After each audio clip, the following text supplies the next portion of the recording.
বছরের পর বছর ধরে এক মিথ্যা আত্মবিশ্বাসের দোলনায় ঝুলছে বাংলাদেশের ক্রিকেট।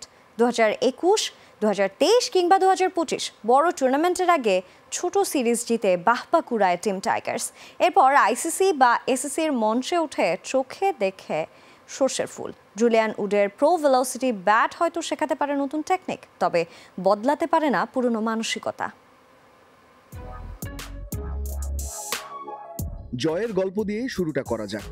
2021 আইসিসি টি-20 বিশ্বকাপের ঠিক আগে মিরপুরের উইকেটে খেলে অস্ট্রেলিয়া ও নিউজিল্যান্ডের বিরুদ্ধে সিরিজ জিতেছিল বাংলাদেশ। তবে এই গল্পের মোড় বদলে দেয় ওই টি-20 বিশ্বকাপের ভরাডুবি। স্কটল্যান্ডের বিপক্ষে প্রথম হার এবং সাউথ আফ্রিকা ও অস্ট্রেলিয়ার বিপক্ষে এই আরব আমিরাতের মাটিতেই 2 ম্যাচে 100-র নিচে অল আউট।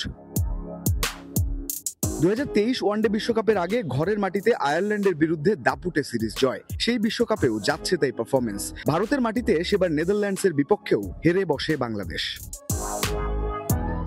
2025 এশিয়া কাপের আগে ঘরের মাটিতে মিরপুরের উইকেটে খেলে পাকিস্তানের বিরুদ্ধে সিরিজ জয়, আর সিলেটে খর্বশক্তির ডাচদের বিপক্ষে হেসে খেলে সিরিজ জেতে বাঘেরা।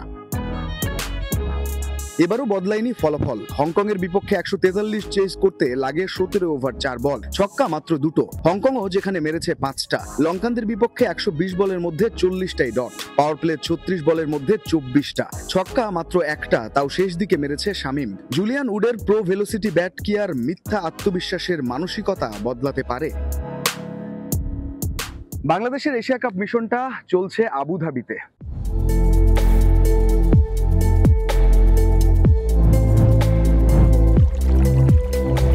Thai Aluminium. The better is now the best.